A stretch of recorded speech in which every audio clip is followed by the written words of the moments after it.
Hello friends, this is Vansh and you are watching my YouTube channel. I hope all of you are doing well and are in good health. Friends, today I am going to discuss with you, is there a scope of stenography in private sector? Many of you have asked me this question and so I have decided to make a video on this. First of all friends, I am going to discuss this video in Hindi as it is most of you will understand it. Those who are not good at Hindi, please look in the description section. I'll write down the gist of my talk in English there.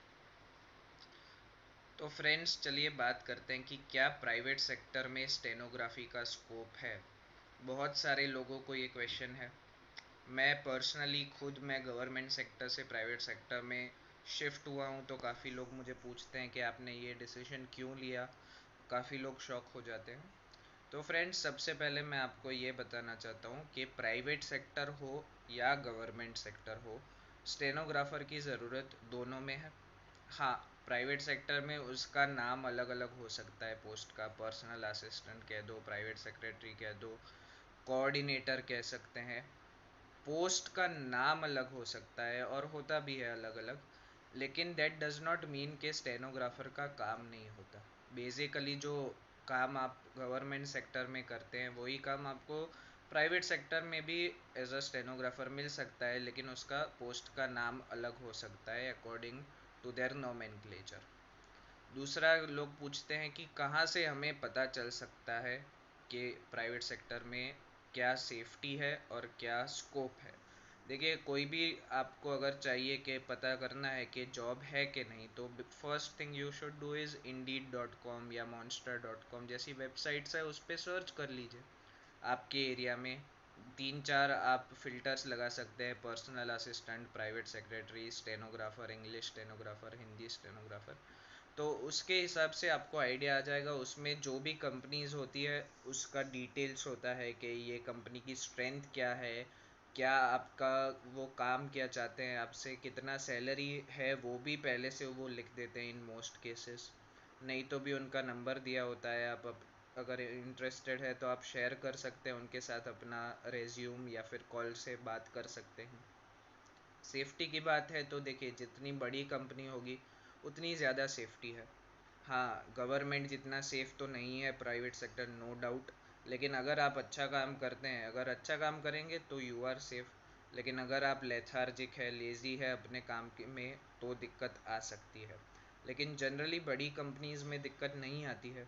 Reliance हो गया, जैसे टाटा है, या और ऐसी बड़ी बड़ी companies है इंडिया की, तो उसमें आप सेफ रहेंगे as long as you are delivering. और प्राइवेट सेक्टर का ये भी बेनिफिट है कि जितना आप डिलीवर करेंगे उतना आपको बेनिफिट्स भी मिलेंगे। हाँ, लेकिन one thing is very important जो मैंने खुद ने एक्सपीरियंस की, कि प्राइवेट सेक्टर में अगर आप डायरेक्टली जाते हैं तो उससे बेटर है कि आप पहले एक गवर्नमेंट जॉब ले, 1-2 साल का एक्सपीरियंस ले, उसके बाद अगर आप शिफ्ट होते हैं तो आपका सैलरी हो गया या आपको जो इम्पोर्टेंस मिलेगा that would be much more than going directly to private sector. क्योंकि आप अगर गवर्नमेंट जॉब में है तो आपका एक पर्टिकुलर अच्छा सैलरी ऑलरेडी है, तो उसके बेसिस पे आपको एक हाइक मिल जाएगा जो आपको एक अच्छा सैलरी दे पाएगा। लेकिन अगर आप एज अ फ्रेशर अप्रोच करेंगे प्राइवेट सेक्टर को तो आपको उतना सैलरी नहीं मिलेगा, नो डाउट, अनलेस कि आपके पास बहुत अच्छी स्किल्स है और आपने उनको इंटरव्यू में अच्छे से इम्प्रेस किया है।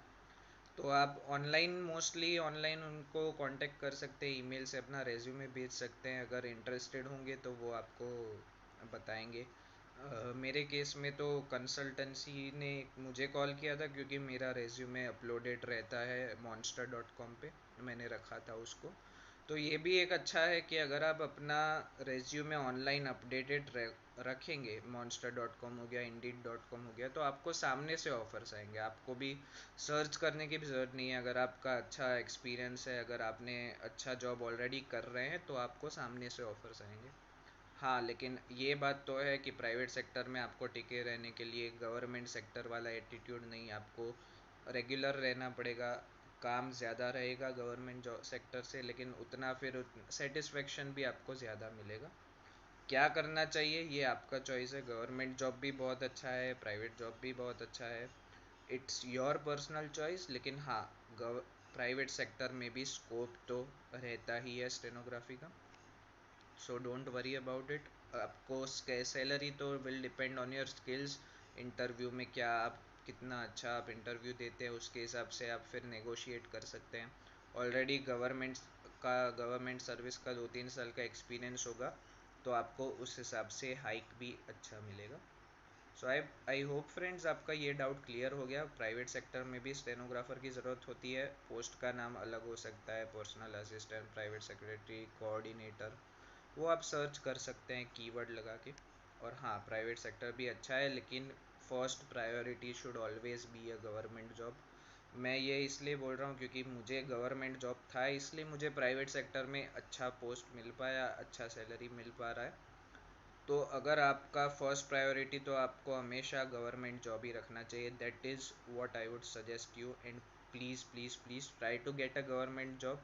सीधा प्राइवेट सेक्टर में भागने की कोशिश ना करें।